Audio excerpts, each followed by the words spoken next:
ಇವತ್ತಿನ ಕಾರ್ಯಕ್ರಮದಲ್ಲಿ ಭಾಗವಹಿಸಿದ ಮಾಧ್ಯಮದವರು, ಟಿವಿ ಮಾಧ್ಯಮದವರು, ವೇದಿಕೆ ಮೇಲೆ ಎಲ್ಲ ಸ್ನೇಹಿತ ಮಾತ್ರವೇ ಜನರಿಗೆ ಯಾವತ್ತು ಅಣ್ಣದ ಬಂದರೆ ನೀವು 3 ಪ್ರಶ್ನೆಗಳನ್ನು ಭಾಳ ಚೆಂದಾಗಿ ಕೇಳಿದ್ರಿ. ಯಾವಾಗಲೂ ಮಠಮಾನ್ಯಗಳು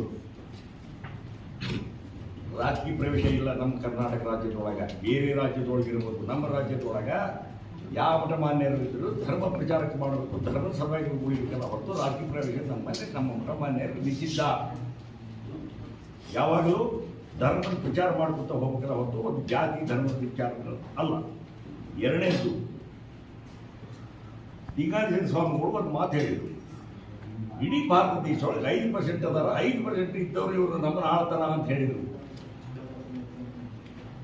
ಹೇಳಿದಾಗ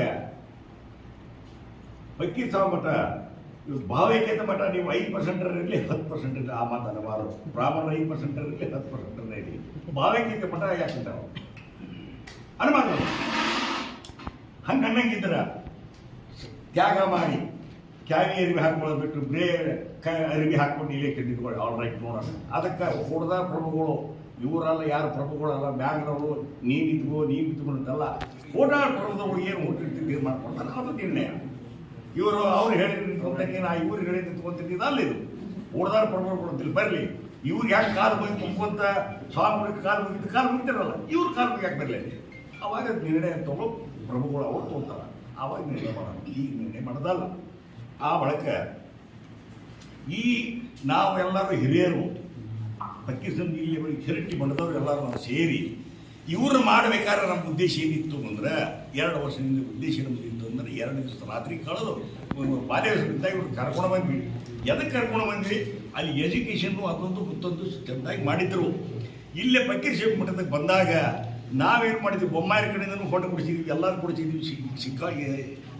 ಸವಣೂರಿಗೆ ಬಂದಾಗ ನಮ್ಮ ಉದ್ದೇಶ ಏನಿತ್ತು, ಸುತ್ತೂರು ಮಠ ಏನು ಸಿದ್ಧಗಂಗಾ ಮಠದೊಳಗೆ ಮಕ್ಕಳು ಭಾವೈಕ್ಯತೆಗೆ ಸಾಲಿ ಕೇಳ್ತಾರ, ದೊಡ್ಡ ಉಜ್ವಲ ಭವಿಷ್ಯ ನಾವು ಕೊಂಡವರು ಶಿರಟ್ಟಿ ತಾಲೂಕು, ನಮ್ಮ ಊರು ಪ್ರಸಿದ್ಧ ಆಗಿರಪ್ಪ ಶಿರಟ್ಟಿ ತಾಲೂಕು ಅಂತ ನಾವು ಭಾವ ಮಾಡಿದರೆ ಇವರು ಅದನ್ನು ಬಿಟ್ಟರು ರಾಜಕೀಯ ಪ್ರವೇಶ ಮಾಡಕತ್ತಿದ್ರು. ಇದು ದುರದೃಷ್ಟಕರ. ನಾವು ಆದ್ರೆ ನಿರ್ಣಯ ತಗೊಳ್ಳೋದು ಇನ್ನೂ ಹತ್ರ ಬಂದಿಲ್ಲ. 18ನೇ ತಾರೀಕಿಗೆ ಅವ್ರು ಏನು ತೊಗೊತಾರ ಅದರ ನಿರ್ಣಯ ಮ್ಯಾಗ ಇವ್ರು ಮುಂದೆ ಗೋ ಬ್ಯಾಕ್ ಅಂತಾರೋ, ಮಠ ಬಿಟ್ಟು ಹೋಗ್ರಿ ಅಂತಾರೋ, ಶಿರಟ್ಟಿಯವ್ರಿಗೆ ಬಿಟ್ಟಿದ್ದದು, ಶಿರಟ್ಟಿಯವ್ರಿಗೆ ಬಿಟ್ಟಿದ್ದದು.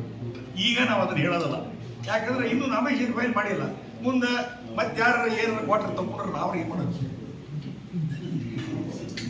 ಅಲ್ಲ. ಅಂಥವು ಇರ್ತಾವೆ, ಈಗ ಇದ್ರೊಳಗೆ ಇರಂಗಿಲ್ಲ ಅಂತಲ್ಲ. ಈ ಸ್ವಾಮಿಗಳು ಅಂಥವ್ರು ಏನು ಅಲ್ಲಿ ಇವರು ಒಂದು ನಿರ್ಣಯ ತಗೊಂಡ್ರು ಅಂತಂದ್ರೆ ಅವ್ರು ಮಾತಾಡೋದ್ರ ಬೇಕಾಗ ಗೊತ್ತಾಗೈತಿ. ಅಂದ್ರೆ ಮಾತಿನಾಗ ಎಲ್ಲರೂ ಮೊಳ ಮಾಡ್ತಾರೆ. ಅವರು ವಾಕ್ ಚಾತುರ್ಯ ಐತಿ, ವಾಕ್ ಚಾತುರ್ಯ ಇದ್ರೊಳಗೆ ಅವ್ರಿಗೆ ಹೇಳತಕ್ಕಂಥ ನಮಗೂ ಯಾರು ಇಲ್ಲ. ಈಗ ನಾವೆಲ್ಲರೂ ಹೇಳಿ ನೋಡೇವಿ. ಅವ್ರು ಹಿಂದೆ ಸರಿ ಪ್ರಶ್ನೆ ಅಲ್ಲ, ಮೋದಿ ಬಂದ್ರೆ ಸರಿ ಆಗಿಲ್ಲ ಅಂದ್ರೆ ರಾಮಂತವ್ರು ಬಂದ್ರೆ ಧರಿತಾರ ಅವರು ಕಲ್ಪದಲ್ಲಿ ಫಕೀರೇಶ್ನ ಬರ್ಬೇಕಿರಿ ಹೇಳಕ್ಕ. ಇದಕ್ಕೆ ಅವರು ಈ ಧರ್ಮದ ಜಾಗೃತಿ ಮಾಡೋದು ಬಿಟ್ಟು ರಾಜಕೀಯ ಪ್ರವೇಶ ಮಾಡೋದು ಭಾಳ ಚಲೋ ಅಲ್ಲ. ಇದು ಜನರಿಗೆ ಭಾವನೆ ಕೆಟ್ಟ ಭಾವನೆ ಆಗೈತಿ. ಅವರು ದಯವಿಟ್ಟು ಅವ್ರಿಗೆ ವಿನಂತಿ ಮಾಡಬೇಕು, ನಾವು ಸರಿ ಅಂತೇಳಿ ಅವ್ರಿಗೆ ಜೀವ ಫಕೀರೇಶ ಅವ್ರಿಗೆ ಒಳ್ಳೆ ಭಾವನೆ ಕೊಡಲಿ ಅಂತ ಆಶಿಸ್ತಾನೆ.